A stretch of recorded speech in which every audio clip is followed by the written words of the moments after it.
cartoon talking about the grass is green on the other side. That's Macy Gray, right? All right. Wait, Henry, that's told by Ginger. yeah, as told by Ginger. Someone that told me the That's grass Macy. is much That's Macy greener Greener. on the. That's I Macy had Gray. no idea. Yeah, I am yes. 100 years old. I don't know what y'all are talking No, about. no. It's a Nickelodeon. Yeah, It was yeah. the first Zoomer show. It was the Mhm. first Okay. because Mhm. because it was like during our generation, but the kid was obviously depressed. Mhm. And it was and it was like super like just down about everything, but it was Oh, funny. is this Caillou? No. No. Caillou's Oh, a different okay. thing. We're talking about look. Kai's buried. Look, we can do a whole podcast on Caillou and We how I very don't well know what the could. fuck that is. Yeah. I And got she was always like dressed like a Girl Scout too, Ginger, Mhm, right? Or something. mhm, Or am I making that? mhm. I don't remember really anything about the show other than the animation was weird It, and I remember the song. it was a We had a weird. show called Daria that was a Yeah, little like that. She was a yeah, depressed, kind of a cool little alternate chick yeah. doing her thing. hmm This one just had red hair. It's a through line. Now the Mhm. whole world's like that. All the children. Yeah, I are like had that. no idea, man. That's how it happened. Everybody's just depressed and fucked Yeah, up and yeah. got a little ginger in them. Everybody's bipolar. I hate that. I really hate that. I have I had an aunt used to, that was like how she would apologize for her asshole-ish behavior. Yeah. Oh, I'm bipolar. I got a chemical imbalance. No, you don't have a mental disease. You're just an asshole. Yeah. You're just Yeah. a bad person. There's You're a not, lot. Yeah. Yeah. No. You're just not good. I hear girls say, oh, bipolar. No, you're just a dick. You Yeah. don't get to wipe away your shitty behavior by blaming it on a mental illness. You're not struggling every goddamn day of Mhm. your life dealing with this shit. Fuck off. We've been through similar things. I feel brotherhood in this Yeah, this man. podcast. That shit, I just despise it, man. Well, guys, for you listening, thank you for listening to the podcast. Mhm. Thank you. This is another episode of Hard Fry History, and today we have a very special guest, Jerry Wayne. Welcome to the podcast, dog. Thank you for having me, Yeah. man. This is exciting. Yeah, okay. Absolutely. This voice really didn't bring that through, but that was fine. You know what I mean? I like a little history. I was involved with a lot of it. Sweet. I'm glad. And Okay. today we're making our way through the Yep. Outlaws, coming around the bend Mhm. on our Western package. We're Mhm. going to be looking at perhaps one of the most infamous outlaws there is, Jesse James. Okay. And I'm going to be real. It's like the same thing with him and Billy the Kid. Is they're like guys who I cannot tell you when I first heard their name. You know what I mean? They've Yeah. just always Yeah. kind of Yeah. been there, but I had I no learned about- idea what I was getting Yeah. into. Yeah. I learned about Billy the Kid at a much earlier age. Billy the Kid's one of those guys that has these weird legends all over Texas and New Mhm. Mexico that Yeah. everybody claims they knew him, and when he really died as an old man. Yeah. Yeah. So there's like a grave site in Gilmer, Texas, right close to where Yeah. I grew up. They're like, oh yeah, this dude turned out to be Billy the Kid. He told us all about it on his death. But like, he was just a bum. You Dude. just sounded really bored. Sounds like a bored drunk is what yeah. I love those guys. I love those guys who are just like, yeah, I'm that guy. I'm Billy the Kid. I wish we kind of still lived in the era. Somebody's like, I'm Martin Luther King Jr. Actually, Yeah. Mhm. I love that. We'll have I'm Tupac.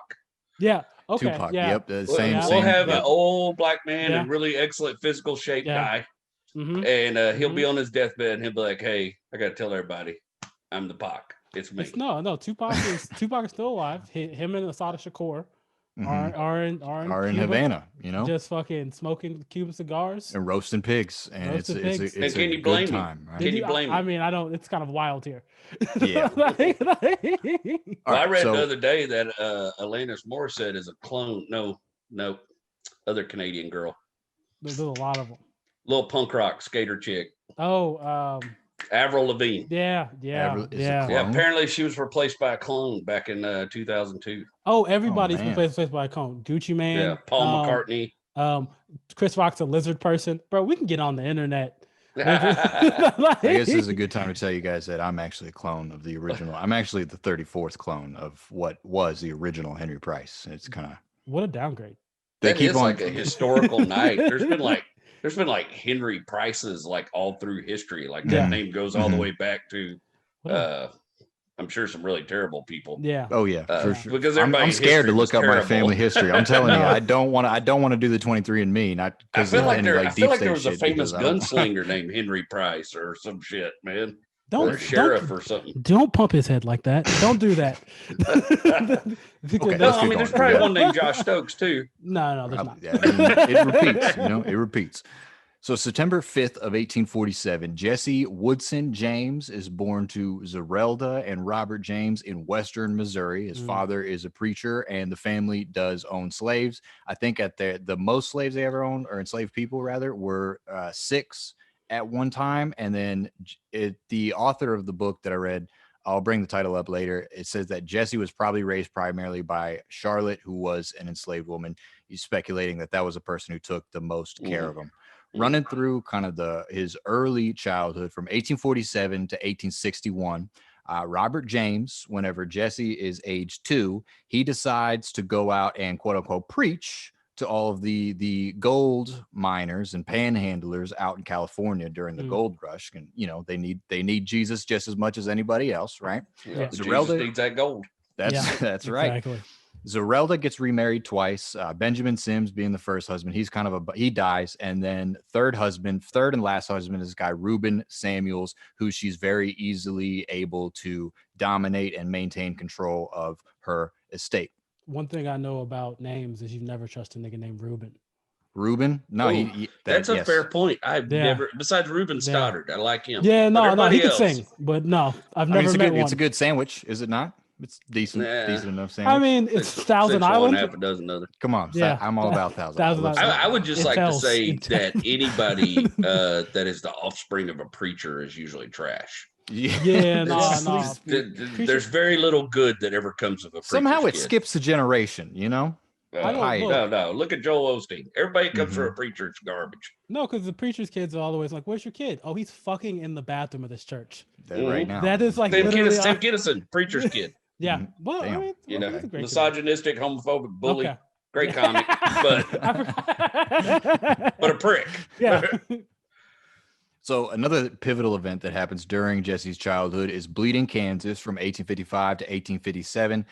Kansas-Nebraska Act repeals the Missouri Compromise of 1820, and the territories of Kansas and Nebraska are able to determine whether they will be slave states or free states by voting on it. And so there's this rush to populate Kansas. You've got the Missouri border ruffians who are like pro-slavery Missourians who will go over there and like make raids and kill people and vote illegally in their elections. And then the Jayhawkers who are free soil Kansans who want it to be a free state. And this is also the background where John Brown gets his start. Yeah. And then Frank James at the start of the Civil War in April, I think he doesn't enlist until June, but he enlists on the side of the Confederates at the start of the Civil War. The Jayhawkers were pro-union too, right? Yeah. Pretty. The Missouri, and I don't know. As somebody who's lived in Missouri, I can tell you I've loved Missouri, but it's a trash state. It is one of the worst states. Well, one thing I know about Missourians or Missourites, I don't know what the hell you call them, but I've known quite a few of them. I worked in and out of the area for a long time, and they're still like pretty worked up about all this shit. It's pretty weird. It's pretty weird. The rivalry is of course University of Missouri and the University of Kansas, and it's like if they get pumped, and it's like no one cares outside of this. That shit goes deep though. That goes always, all the way back to this period. It's when it starts is when the Raiders and stuff. It's really funny to me because as a native Texan, I'm 6th generation Texan, and I kind of think everybody north of fucking Dallas is a Yankee. I just I'm amazed that there was shit going on up there. Like, oh, y'all aren't Southern. What are you all worked up about? Why are you doing this? No. Your disrespect of Southwest Missouri is warranted. It is. In Oklahoma and everybody. Okay. All right. Yeah. No. I got it. So getting into the Civil War, 1861 to 1865, those are Civil War years. And as a border state, Missouri at the time, although it might not seem like it now, is fiercely divided between Unionists and Confederates. Like, it's a border state. And so you've got those two factions within the state. It's not so much like the Confederacy proper, or the Union proper, if you want to think of it like that. Eventually, the Confederates go underground and they become this group known as the Bushwhackers, which is basically like a guerrilla death squad under most famously William Clark Quantrill and William quote unquote Bloody Bill Anderson. And then an honorable mention behind those two is the brains of the operation, Archie Clement. And this is the posse that Frank James is running. I shouldn't say posse because they were like hundreds of them, but this is where Frank James is getting his stripes. And there was bushwhackers there were bushwhacker organizations all through like Alabama and Tennessee. This was a thing that was happening everywhere, but these dudes were just gangsters, basically. They were not. There was no noble fucking cause. Yeah, the way it was described, Bloody Bill was just a guy like killing people, man. Yeah. It's I've been watching a lot of Westerns, and they keep doing this thing where they keep referring to Quantrill's Raiders, and people will have been with Quantrill's Raiders and stuff, and they'll be like, yeah, I served there. It's the South, the honorable cause. And they'll move on from that very quickly. Mm-hmm. And it's always like, wait, but like that dude like wasn't even like, if you're with like you're with the Army of Virginia, all right, I don't fuck with the cause or anything, but like you guys were actually military. That's actually soldiers. Military unit. Soldiers. Mm-hmm. These motherfuckers are just robbing people, killing women and children, burning people's farms. No. These are the people stealing podiums and Exactly. These are the guys in F-350s with the thin blue line flag on their truck. It's dressing up like shamans and running around. It's tactical Ted, 300 pounds, but wearing a bulletproof vest. This is a long and entrenched history of bullshittery amongst men. Bullshittery. That's it. I think that sums it all up. It's all bullshittery. We really came around, really wrapped it up nicely. Put a nice little bow on that one, So we're just going to hit some of the major events in Jesse's life in the Civil War. May of 1863, the Union militia comes to the Samuels farm in search of bushwhackers whom were just there, and the property is damaged, and Jesse is like apparently beat by these Union guys. Some say he was prodded with bayonets. It doesn't really matter. He's interrogated for info, and this is a formative experience in his life because it turns him permanently against the Union, and his blood now burns for revenge. And it also allows him to view himself as the victim of Union oppression. And so he's able to kind of build his personality around that formative memory. But then he immediately runs and joins bushwhackers, which tells me he knows where the fuck they were. He should have just told them where they were. Yeah. And he wouldn't got his ass beat. Yeah. Because the guys I interviewed, that was the PEMM. This is the Provisionary Enlisted Men of Missouri. They weren't even actually Union soldiers at the time. They were acting in a degree as such, but and that story's been debated a lot too, whether or not he was whether or not they just slapped him around a little bit, like tell us where your brother is, and he was like, meh. But of course he's gonna try to like paint himself as the victim, you know what I mean? Yeah, he tried to play brutalized me and they're awful, and it's like, okay, dude, whatever. One interesting thing just about like the conflict, like Missouri to the north of the kind of I-70 being more the Union, and then the South kind of being the Confederacy. The University. Well, they didn't have the I-70 back then. No, yeah, well, I know that. That came later. But like Columbia, the University of Missouri Tigers, I've always thought that they were like it was a Confederate unit, but that's actually like the Union unit that protected the town. I didn't know that. Yeah, so I've been slandering them for years. There was a bunch of competing interest. During the Civil War, you also have apparently the Jayhawkers are supposedly coming over as well, and they're basically like the bushwhackers, only pro-union. They're the Union bushwhackers. They're a bunch of. They're not great people either. There's a number. I've heard a figure before by my friends that are military. Yeah, it's like it's low, but it's like 8% or something is the percentage of people that join the military because they just want to kill somebody. They just want to kill, and that's who these groups were. They're these 8% that weren't really great soldiers because they had psychological problems. They had whatever, they're just murderous psychopaths. Yeah. Probably no other event epitomizes this better. So as Jerry said, Jesse James joins the Bushwhacker in May of 64. And then shortly after that, September 27th of 64, there are all these civilians and Union troops coming home on a train in Centralia. And the Bushwhackers stop the train, board it, rob the civilians, and then massacre a bunch of civilians, and like I think it's 22 Union troops who are going home, and then the James brothers are present for this carnage as well. So Civil War ends 1865, early Reconstruction period, 65 to 69.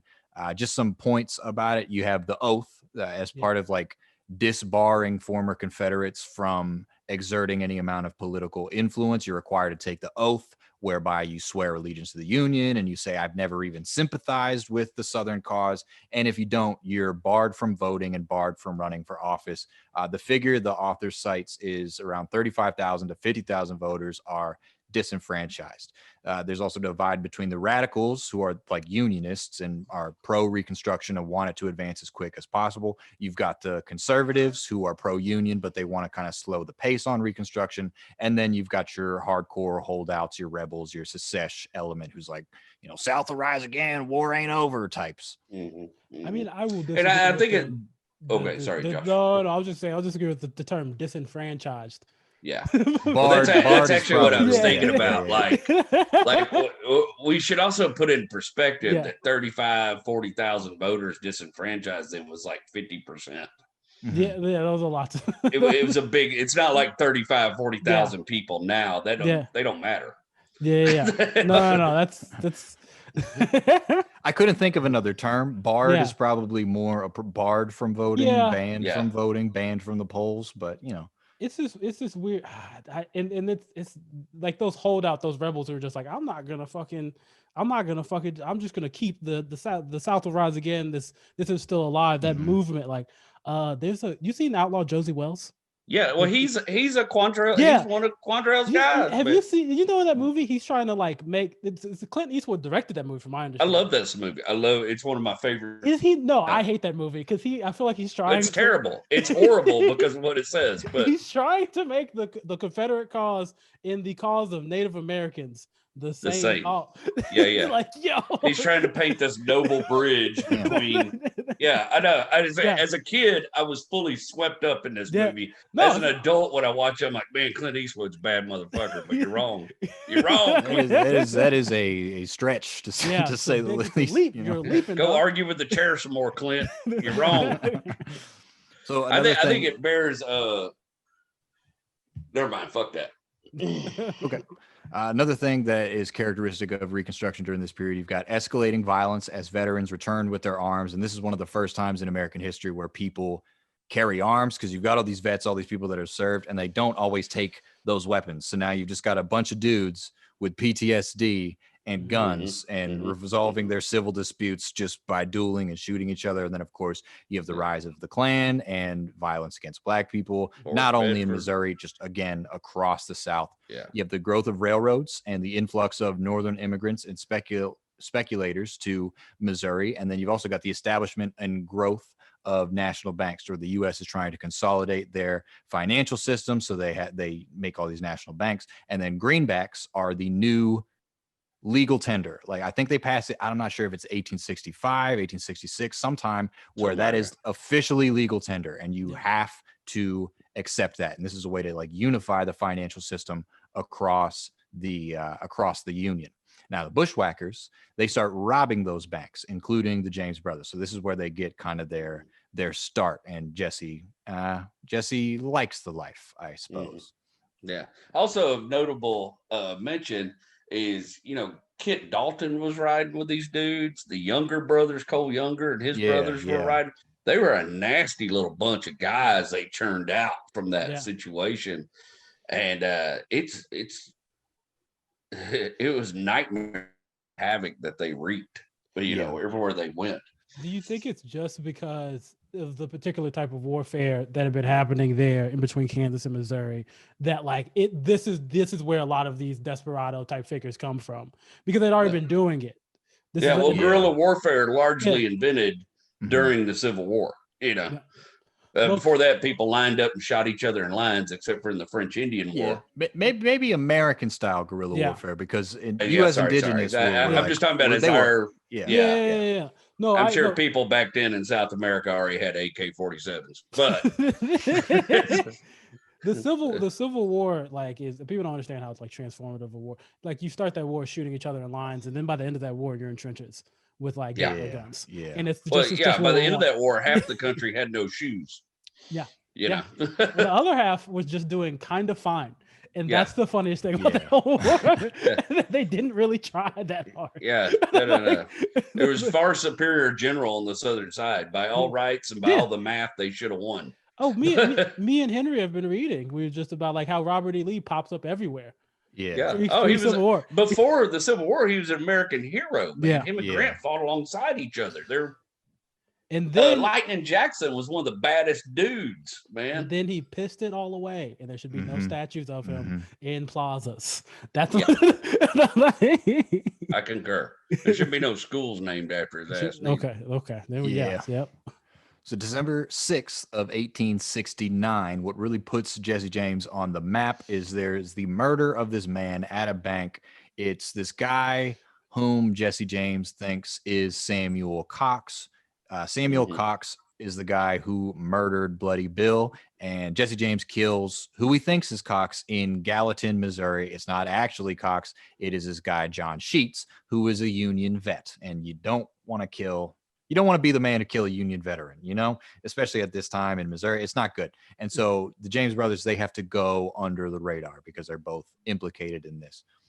Yeah, it's like killing a firefighter after 9/11. It's just bad news. This is not in good taste. Or killing an HEB worker after all this shit. You know? It's likely that he probably still has Union uniform, like jacket at least on, because they only had like 4 pairs of clothes.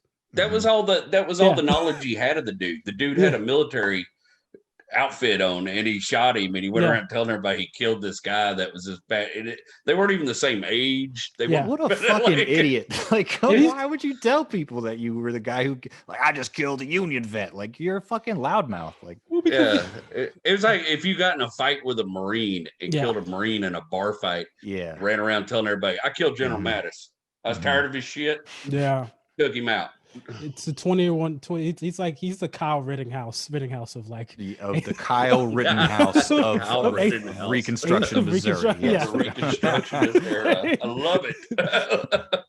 June of 1870, Jesse James publishes a letter in the Kansas City Times, who was run by this Confederate veteran, this guy John Newman Edwards, saying that he was innocent of the murder. And him and Edwards in the KCT, Kansas City Times, this becomes the medium, or basically his outlet, not his mouthpiece, but where he's able to like publish all of his letters, and he's like repeatedly proclaims his innocence through Edwards after doing all this bad shit, while also kind of promoting himself as a figure of legend or a figure of myth, or he wanted to be celebrated as like a Confederate hero, and he wouldn't have been able to do so without John Newman Edwards, who was like an editor, and he was the guy responsible for like building him up into this public figure, into this political figure. Moreover, nobody I thought Edwards owned it.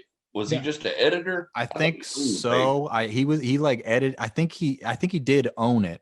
And then he moved on to be the editor at different papers. So it was kind of like different papers where Jesse James's shit would pop up. Nobody talks about how bad the press was. Like the press, people know how shitty they are now, but like they are shitty, but like God, the press used to really suck. They used to be worse. Like, and I think we should congratulate how far the press has came. If anything, I mean, it's really. I mean, they didn't have no Anderson Cooper back then. No, but if you want to think of it, it's just like John Newman Edwards is basically, if you think of it, he's writing a ye old Facebook status, and just publishing it. It's kind of the same value. It's the same thing, really. Well, the papers initiated from very biased viewpoints. I mean, that's where we get the op-ed. That's where all that stuff comes from. All those papers back there from the beginning of that, or it was whoever the owner and what he wanted to portray and what agenda he wanted to push. And there was a lot of, during that time period, there was a lot of newspapers that were heavily, I mean, I guess you call them white supremacists. We're gonna get into those later. But he was certainly one of them. He was very pro-Confederate, and the Confederates, got screwed. Goddamn Sherman Tecumseh was a son of a bitch, and very much that guy. On a later episode, I got some bars about a paper, and in a later historical figure. But this is good for a later episode. Okay, sweet. 1870 to 1873, Jesse James and his gang are robbing banks in Iowa. They rob one in Kentucky. They swipe the cash box from a fair in Kansas City. They hit another bank in Missouri, and they're using their bushwhacking skills to evade the authorities, popping from home to home of sympathetic rebels. And in the Kansas City Times, Edwards, he's in conjunction with all the robberies and everything, he's launching his PR campaign and trying to build him into a Confederate Robin Hood. We're going to address that later, but it's bullshit, basically. But what was kind of cool, or just to kind of show you what they're trying to do, is there's this letter by Jesse James in the Kansas City Times where he says, after one of the robberies, he says, "It hurts me very much to be called a thief. It makes me feel like they were trying to put me on par with Grant and his party, because the Grant's president right now, but his administration is riddled with corruption." And so here you see him taking a swipe at the Republicans and taking a swipe at Reconstruction. Yeah. Well, Grant was terrible. He was not a great president. Grant was a drunk and an abusive. He was just a dick. He was not. He was not a great man. He should. He certainly was not presidential material by any stretch of the fucking imagination. Look, man, he just happened to pick the right side. You run you wait. Look, you just throw a lot of bodies at a thing, and you win it. And once you win it, you get the jewels. You get that gold. You know what I mean? Or, I mean that's what Custer tried to do. Some kid with Antifa is going to end up with a political position one day. This happens. Come on, Doug. That's a platform. But Grant's administration was insanely corrupt. I almost want to say, and this is based on my limited knowledge, but like, I don't want to say it's the first administration that could be super corrupt, just because you had like the emergence of the first Geiger Corporation being the railroads, and all of a sudden you've got this money magnet, and this is almost the first time in American history where you're allowed to be corrupt to the extent that Grant we have was. Taking it to for the first time. Almost. Yeah. And the railroads, there was a whole scam behind the bonds and all that stuff, man. It was all pretty icky shit. Jay Cook in September of '73 in the first American Great Depression. Yeah, people were hot, man. They were getting screwed on them bonds. I mean, I would argue though, like if we're gonna talk about like American like kind of corruption, I think it goes back to the beginning of the country. I mean, you talk about Indian removal in the 1830s. True. Yeah. Like, this a complete false scam about like Indian well-being or Native American well-being, when it's just to fucking get so the banks can get the speculate on the land and then sell the land and then invest in the cotton farmers that come after it. Boomer sooner. Yeah, it's still just a fucking like. It's all part of a strain that's kind of just intertwined with our country. Our country was started by outlaws. Yeah.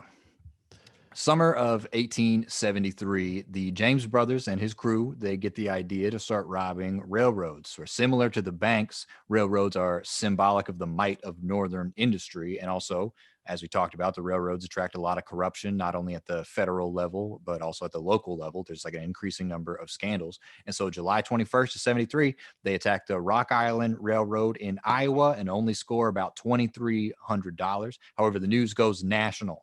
There's this Jack Shepherd letter, quote unquote. It's an alias for, I think, either Edwards or James. It tries to bolster the claim that these guys are Robin Hood. But the thing is that they're stealing from the rich and giving to the poor. But the thing is that the banks hit thus far weren't big union targets. They were primarily small scale banks that were depending on money from local farmers. So if anything, they're robbing the poor to give to themselves. And the claim that they're giving to the poor, it's like they might throw a stack at somebody who they're like, one of their allies or whatever, and just leave it on the table. But as far as like a widespread redistribution, that's bullshit. Never been substantiated at all. No. I think it's all horse shit. I mean, this is all around the time, right? Now, is this the same time period when Pinkerton's men are formed? Yes. That's right around the bend. This is corruption creating corruption. Right here. This is like, here we go, man. Let's start the cycle. And these guys like claiming they're Robin Hood. I mean, for fuck's sakes, dude. Yeah. Well, I mean, it's all like a part of twisting it into their Robin Hood didn't narrative. rape anybody's wife and set their farm on fire. Not according to the stories I've read. Yeah. You know, I missed that part in the Kevin Costner movie. But maybe that's what the English Robin Hood was. Yeah, maybe he was that guy, or maybe that's just what the rich. I don't know, Doug. I wasn't back in England.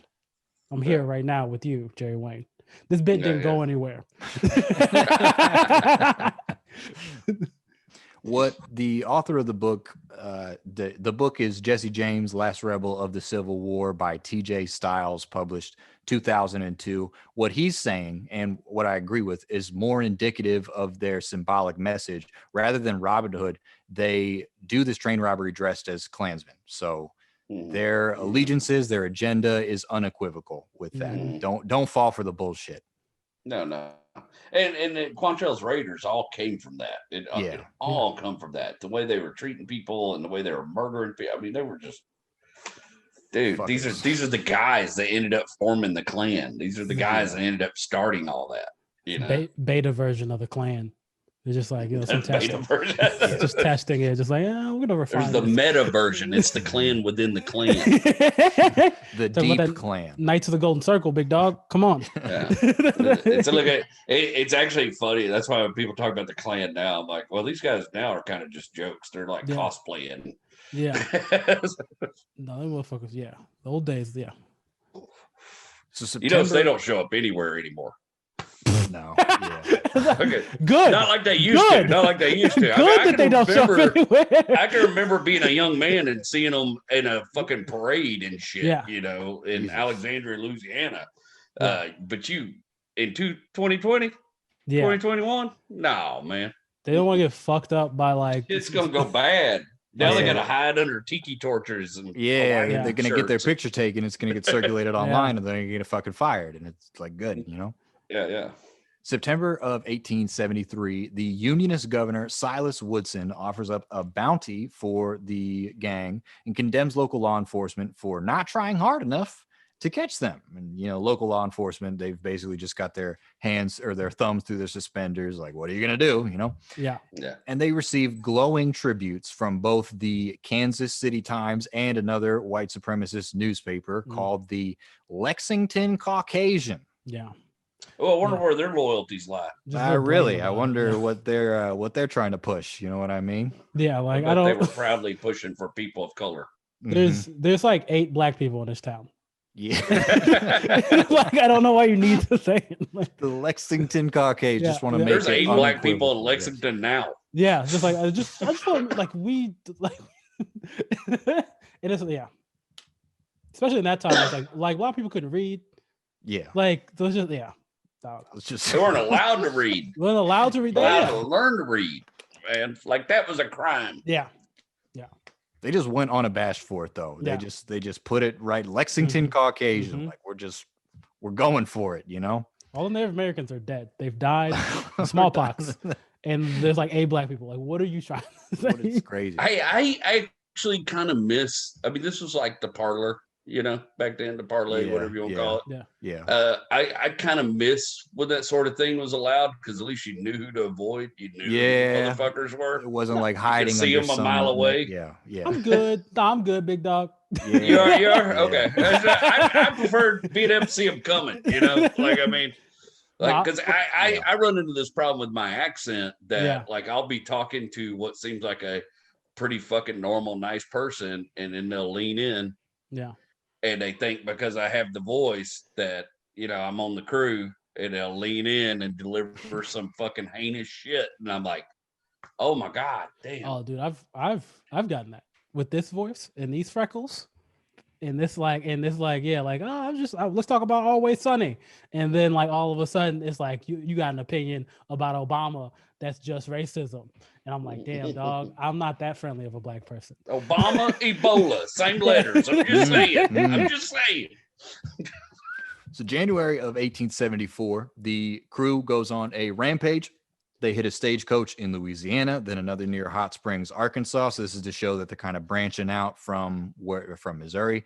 They're a late January hit late January, they hit the Iron Mountain Railroad in Gads Hill, Missouri. And then early 1874, the St. Louis Republican, which is another newspaper, attacks Democrats in Missouri for their support of the James brother and basically call out the Democrats for failing to maintain public order. And what they're doing is they're using the James gang to split the Democrats, force them to symbolically sell out the more militant Confederate wing of the party. And just to kind of sum it up, it's not that all Confederates support Jesse James. It's that the only people who support Jesse James are Confederates. You know what I mean? Yeah. So April of 1874, Jesse James marries Zerelda. They call her Z Mims, who is his first cousin and also has the same name as his mother. So, nothing weird there. Don't worry. Don't think about it. All right. Like common practice. Knowingly controlling mom. A domineering mother. Yes. Yeah. They get married in it's very small wedding inside of a home because it's not like they can go to the fucking chapel or anything. And they're really paranoid because they just killed a Pinkerton man. We didn't mention it, but like they killed a Pinkerton guy, agent, because he was like a laborer, or he wanted to pose as a laborer and just knocked on their fucking door, and they just like took him out on a ferry and shot him in the head and threw him into a river. I thought they killed like 3 or 4 of them. I didn't know. There was some more detectives who went after the Youngers, and the Youngers killed their guys as well. So I was thinking there was like a whole crew of Pinkerton men that got. Yeah. And so they're like so paranoid that they see these 2 detectives, or what they think are detectives, walking towards them during the wedding. They're like, "Oh shit!" And they like scramble to the windows and everything, but it's like a false alarm. Yeah. So the rest of 1874, there's a Lexington, or in Lexington, there's a stagecoach that's robbed in August, but there are like hundreds of witnesses who are watching from the bluffs. And in December, they hit another train in Muncie, Kansas, and this is probably their most successful train robbery. They make off with, I think, $30,000. Muncie train's a big one. This like intensifies the public debate because the James gang is giving the impression, or they're giving the impression to potential immigrants and investors, the idea that Missouri is not safe. And if you're not a Confederate, it really isn't, right? And in their eyes, they're preserving Missouri's quote unquote Southern character, even though it had been intensely divided, but that's coming at the cost of economic development. And so really, rather than being statewide heroes, they're more of a statewide embarrassment. Yeah. I mean, for fuck's sakes, they robbed carnies. I mean, they robbed a fair. Who takes money from carnies? They don't have much. Who takes money from the bearded lady? All right. That's just chicken shit, man. It's one thing to go rob a bank, but God, a fairground guy? Have you ever seen a fairground guy that looked like he had too much money in his pocket? But no, sometimes the fairground guy is selling you weed that is Reggie, and you can't have that. You gotta send a message. You know what I mean? I'm not gonna put up with this bullshit. Is that the fairground? The carny sold Jesse James Reggie and lied about it. Sorry, we gotta take that lockbox, jackass. And this is fuck your around the world. This is around the time when Alan Pinkerton of Chicago, he's already had a couple of his guys killed. He starts to build a network of unionists who want to apprehend the James gang in Missouri, sending his feelers out. And this all culminates January 25th of 75. There's an attack on the Samuels farm, the home that Jesse James and Frank James grew up in. There's a strange device. I don't even know what it is or if it had a name, but it's like the prototype of a grenade, basically, because they wanted to just fucking light the house on fire and smoke them out. You know what I mean? That's how much this was personal, right? And they get it inside the house. The family puts it inside of the fireplace, and it fucking explodes, and it makes an amputee out of Zerelda, the mother, and kills 8-year-old Archie, who was named for Archie Clement. But this is like the youngest brother of the Jameses, and the James brothers are able to escape. But this has unintended consequences because now there's a surge of sympathy for the family. The James family is like made into martyrs, and they're seen as being under siege. And like everything that Edwards has been writing about, like, oh my God, we're being oppressed, we're under attack, is they're able to point to this incident and now be like, look, see, we told you, we were right, And so it's bullshit, but it seemingly vindicates them. And the Democrats are able to leverage a political comeback because of this and go as far as to call for a new state constitution, which repeals a lot of the stuff that they were able to pass during Reconstruction in May of 75. It's because of all this, we had to watch a show where a guy fucked up El Caminos and married Sandra Bullock and dressed up like a fucking Nazi. What's this? I'm lost. Yeah, what is that? Jesse James, he's a direct descendant. Oh. Monster Garage Jack at West Coast Choppers. He has a Nazi symbol in the okay. All right. That makes sense. I didn't know this. Man. I avoided Spike TV, dog. Yeah, that was his big claim to fame. That's why he's always talking. He's a direct descendant of Jesse James. It's like, dude, I wouldn't brag about that. Is that true? Because I mean, we'll get into because the lineage. And then there's pictures that come up of him dressed in Nazi regalia and everything. And I mean, on brand. I mean, it kind of that like when you come for somebody, you kill them. If you're gonna come for somebody, kill them. Don't kill their family members, because it just reminds me of like like a skit from like a Kendrick Lamar album. They're just like, they're gonna kill my brother, and then they're gonna go shoot those kids. Like they're just like, it's bloody. Now it's gonna continue. If you kill that man's brother. You fail, like, there are going to be big consequences. Like this is a drastic upping of the stakes. Yeah. Go after the guy. Yeah. Go after the guy. Not the home. Like that's there were good rifles in this time period. Yeah. Man, don't just blow up the wedding. Yeah. Actually kill the terrorists that you wanted to kill. He blew his mama's leg off. Okay. He blowed his mama's leg off and blowed his little brother up. Now everybody feels bad for the dude. Yeah. It's 1870s drone strategy. We're just gonna kill your family. Just dropping bombs out of hot air balloons. So May and June of 75, Jesse James moves with his wife to Edgefield, Tennessee, which is like east of Nashville, and it's 40 miles south of his uncle George Heights farm, I think in Kentucky. And Jesse James, he begins to pose as a grain speculator. This guy goes under the name John D. Howard. I think later he changes it to Tom Howard, but just remember Howard. And he's visiting his uncle's farm frequently, and he visits his cousin George Height Jr. and Clarence Height.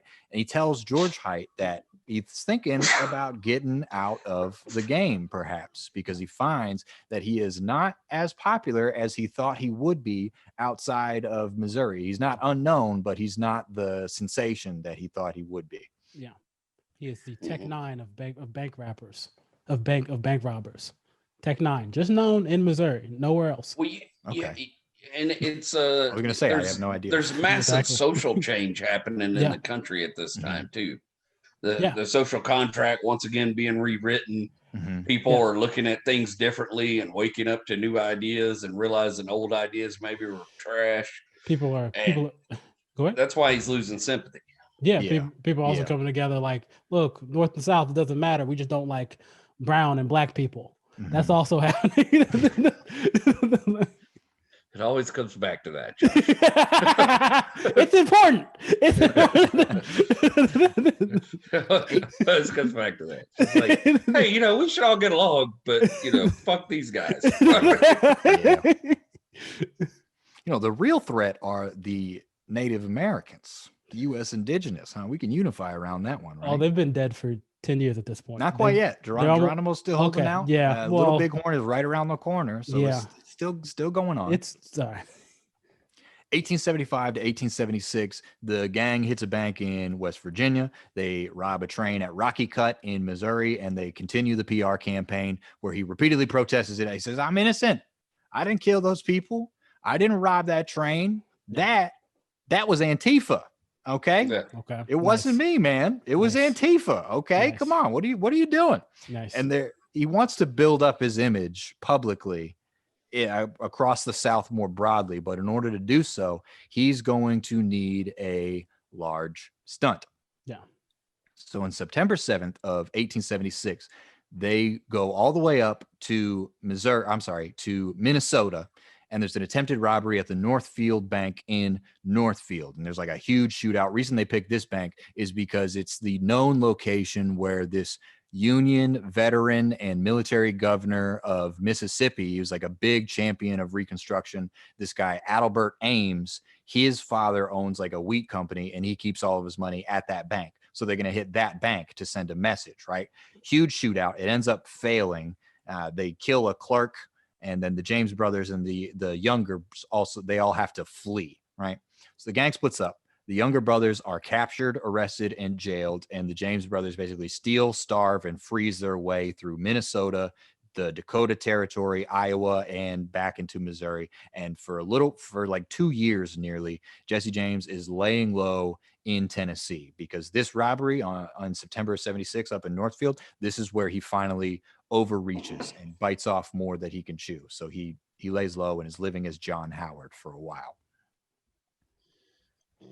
Then on August and September of 1879, they're using the home of this guy, Joe Shelby, who's a Confederate general, as a base. And Jesse James, he's kind of trying to kick some shit back up. And so he drifts from the house of ally to ally and begins to recruit more people. In October of 79, the James gang, they do a train robbery at Glendale, Missouri. And this is where you start to see some new faces, such as his cousin George Height and Dick Little. And this robbery is pretty successful. Why? Just a bad. Dick Little. You're gonna be a bank robber with the name Dick Little. You have to be a sociopath now because of your family name. Hands up! It's Dick Little.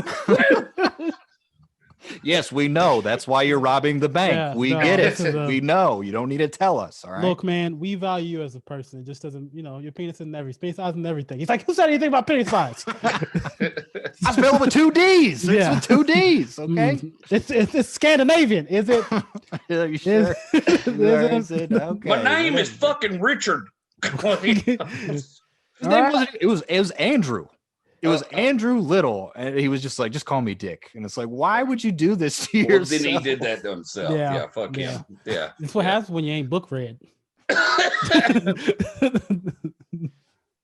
So at the Glendale robbery, they make off with like $25,000, and Jesse James, he begins to recklessly indulge in his vices to this point. He was a big gambler, and it's to the point he's gambling so much that even his wife is like, can you please cut it the fuck out? Like, we need to live other on this vices other than burglary. Oh yeah. Oh, he was riddled with vices. And fucking there's another vice. Yes. Horse racing apparently was his thing. Spring of 1880, Jesse James is back in Missouri. He's cavorting with Jim Cummins, who's like an old guerrilla guy, Ed Miller, who introduces him to Charlie and Robert Ford. Oh shit. Yeah. Rest of 1880, he's kind of got this unbridled and reckless wanderlust. He's, committing a series of robberies with Dick Little, and just indulging himself and engaging in all sorts of revelry, hitting the horse races in Nashville and Atlanta. And then things start to turn south. March 25th of 81, Bill Ryan, who's a member of their gang, and I think he was one of their train robberies, he was arrested while on the way to Kentucky. And what happens is he just gets sloshed in a saloon and is just kind of a loudmouth, and he brags to a justice that he was an outlaw on the run. And the other guy's like, you're under arrest. 6ix9's it. Just basically, yes. No, I mean, I'm bad motherfucker. You don't know about me, dog. Dude, I get trying to fuck. You know what I mean? I get being in the bar and being like, this is too, okay. You don't even understand, dude. You don't understand who the fuck I am, baby. I'm an outlaw. You ain't never had no outlaw, Dick. You say that. Me and my buddy Dick Little. Fucking Rich. Robin Banks. Me and my buddy Rich. Don't call me Dick in front of the ladies. Just call me. Use my alias in front of the ladies, all right? His alias is just this small penis. That's just, it's French. Schlongus Mongus is the alias. So Bill Ryan is arrested. New governor, this guy Thomas Crittenden of Missouri, announces upon taking office that he thought Missouri could no longer tolerate the James brothers, and this, like, their presence and their depredations should not be a partisan issue by any means. We need to apprehend these guys. July 15th. Populist rhetoric. Yeah, just a bunch of bullshit. What an asshole. These guys been back in Missouri for 2 minutes. Well, these motherfuckers got to go. July 15th of 81, the Rock Island train is hit at Winston, Missouri. And the gang riding on the train itself, they pose as passengers and then kill the conductor and kill another passenger. And this is when even the Democratic press begins to turn on Jesse James and the gang. Because robbery is hard. People don't talk about that. Controlling a bunch of people with guns is actually very hard. And especially during this time, people get kind of surly because they used to be pioneers or what the fuck ever. And they're like, you're not going to take my fucking, and you have to shoot them. Or you're just a psychopath. Either one of those two. One of those two. It's kind of I don't know how you rob a bank anymore. You just do it online, right? Yeah. No, you do crypto. You steal. You can't do this anymore. Now you got to get into politics. You got to get some education behind you. I mean, the same thing. Yeah, man. It takes years. You want to deal drugs properly, you need to get a LLC and a senator on your side. Yeah, and Venmo. Venmo. That's right. Don't none of this Cash App bullshit. Nope. Don't you pull up kind of Cash App Venmo. Don't you even talk to me if you want to. You need Venmo and Wood Forest National Bank. That's right. What you need. Yeah, if you bank at Wood Forest, get off this. Stop listening to this podcast and go get a job. hey, come on now. Both of us I bank at Wood Forest. It's a fine institution. I bank at Wells Fargo. I like my money stole by the best. Wells Fargo. Okay. The absolute best. I was with housing speculation. I was with Banco Popular for about 8 years, and then I've recently upgraded to Wood Forest. So it's all right, man. It's I have no complaints. It makes me feel legit. Depends. Sometimes I like to bank with Chase because I like people to ask me where I'm going all the time and why I'm going there before I can use any money. So July 28th of 1881, Governor Crittenden announces a $10,000 reward for the capture of the James brother. And this time he's backed with railroad money because one of the things that they passes amnesty bill where he could only offer like a $300 reward. And this is meant to discourage them from getting caught. And this is supposedly when Charlie and Bob Ford begins discussing plans to bring Jesse James down. So September 7th of 1881. This is where the movie begins. If you've seen it, it's on Hulu, The Assassination of Jesse James by the Coward Robert Ford. They rob a train outside of Independence, Missouri. It's at Blue Cut. And supposedly his last robbery, he puts on quite the show and tells them like, this is the last you'll ever see of Jesse James. September to December of 81. Bill Ryan is found guilty, and even the Confederates begin to turn on Jesse and his crew. Dick Little and Wood Height start feuding over Martha Bolton, who is the sister of the Ford brothers. And then December 4th of 81, they're at the home of Martha Bolton in Ray County, Missouri. Dick Little and Wood Height get into it. There's a shootout in which Bob Ford shoots and kills Wood Height, and they're both scared because now they've killed a family member of Jesse James, and he is one of the most dangerous men alive right now. People say when you do titles of projects, you should make them short. Easy to say. This is the only exception to that rule. Is the name of the movie and the book, The Assassination of Jesse James by the Coward Robert Ford. You have to say the whole thing. You have to get the whole thing. It would be worse if there was something else. And I feel like you can't just say The Assassination of Jesse James. Yeah. By the Coward. That misses the whole other by the Coward Robert Ford. You need that in there, right? It's after doing all this, it's crazy how like accurate that movie is, though. I will say, like after reading all this stuff, they took the right amount of liberties with that, I think. Yeah. It's no Sling Blade, but it's all right. Okay.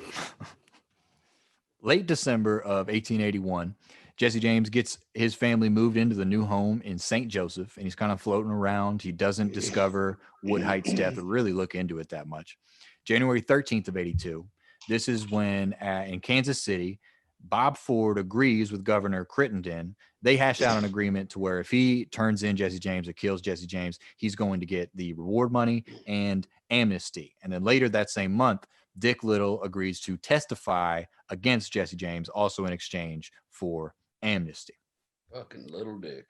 That's some little Dick shit right there from you, Dick Little, you know? Yeah. That's little Dick energy right there. That's right. Yeah. February of 82, Clarence Height. I love that we can all come together over hating snitches. That's right. I love that's what I love about Americans. You know what I mean? Hating snitches. Nobody likes a whistleblower. Yeah, Henry. Remember that. Okay. You remember that. You remember it. Come on, man. February of 82, Clarence Height gets arrested at the Height farm. He pleads guilty, and the gang is now evaporated. All that is left were the Fords, and they're plotting against Jesse. So mid-March of 82, Jesse's wandering around Kansas and Nebraska, scouting for right banks with Charlie Ford, and he asks Charlie if he knew anyone who could join them for a robbery, because maybe they need a third guy. And Charlie says, my brother Bob could maybe do it, right? Yeah. March 23rd of 82, Bob Ford moves in with Jesse and Charlie and his family at St. Joseph, perhaps to help him move. And then this all culminates April 3rd of 1882. After hearing of Dick Little's defection, Charlie and Jesse get the horses prepared to rob a bank in Platte City, which is south of St. Joseph. Jesse goes inside, takes off his overcoat and his pistols, and he begins dusting a picture. And then Bob Ford takes that opportunity to blow his skull apart. Like, right, I don't know of his head, but he shoots him through the back of the head, right? Mm-hmm. You hear a lot of conspiracy theories. There's a lot out there saying that, this was all staged and Jesse James didn't actually die. There was a 1995 DNA test where they took some of Jesse's leftover DNA from like his exhumed corpse and like a couple hairs and matched it to the descendants of Susan Samuels, who is related to Zerelda, and the DNA matches. And so they're saying that there's like no scientific basis to doubt that Jesse James died in 1882. If you've got somebody else who you're trying to assert is Jesse James, the body would need to have the tip of the left middle finger blown off, 2 bullet holes in the right side of the chest, and according to the author TJ Stiles, it would need to have a bullet still lodged inside of the body because one of them was never removed. What I think is more interesting than discussing if he survived or if he didn't or if he went to Texas or any of that bullshit is, why do people want to believe he is still alive? Why did Robert Ford kill him? And do you think that Jesse James maybe wanted to die, which is why he left himself wide open for that shot? Well, it's clear from that description that Jesse James is 50 Cent. Yeah. I think we should do some looking into it. Yeah. I mean, reincarnation. Bob Ford gets a bad thing, but he gets a bad rap. But if you're gonna kill some bitch like that, who's just a first class motherfucker, and if you don't do the job right, back of the head's the way to go. Back of the head's the way to go. Yeah. Catch him while he's dusting a picture, break his cranium, and know that it's done. Know that he ain't coming back on your ass. Well, the way the movie makes it seem, and it's like it's got its issues because it almost tries to turn Jesse James into a martyr, but the idea, like supposedly, he gifted Ford the pistols, right? Yeah, and like took his shit off and almost like told Bob to kill him without saying it, but leaving him wide open, which is why I think like maybe he did want to die. Maybe he couldn't. Nah, it's I don't know. Dramatic horseshit. They did the same thing with Billy the Kid and Pat Garrett. Like Billy just let Parrot, tank him up, Yeah. That's just nonsense. Just romantic nonsense. Like the dude just clapped him in the back of the head because he didn't want to come back after his head. That's what happened. Yeah. I got to do this dude. I got to do him right. I got to do it right. So he don't come back. In his home with his wife's next room. And the kids right there. Yeah. And then go on, then become a stage actor. That's right. In a play. That's right. That's the sick part to me. Is the media kind of fascination about it, and then the production of it. And I mean, we have our own sickness today, but just wild to think he killed Jesse James another 1,000 times. 800, I think. 800 times. Yeah. On the stage. So yeah. And his brother ends up shooting himself in the chest. Yeah. Yeah. So yeah, man, it's gonna haunt you, especially if that's the main thing you're known for. Yeah. You know what I mean? Like you're known for just killing a guy. Yeah, but what happened to Bob Ford? He didn't shoot himself. No, Bob Ford got shot in fucking Colorado by some weirdo who was like, you killed my hero. You killed Jesse James. Like Colorado. A full John Lennon thing. Wow. Yeah. I was not aware of that. Yeah, man. The assassination of Jesse James by the coward Robert Ford is a really good movie. Long. And what you were saying about this dramatic interpretation Of course, it's Brad Pitt. Brad Pitt's not gonna play a bad guy. He's not gonna do that. He's gonna play a flawed character. Mm-hmm. Yeah. A flawed. That's how we're looking at it. It's a flawed. He's a flawed character. You know, he's hated people, but he's flawed. No, he's flawed. You know what I mean? Just a little flaw. Just a little flaw. And guys, that's been our Jesse James episode. Thank you for listening. Thank you for Jerry for coming on. You're for Jerry. That's just me clapping, so it's weird.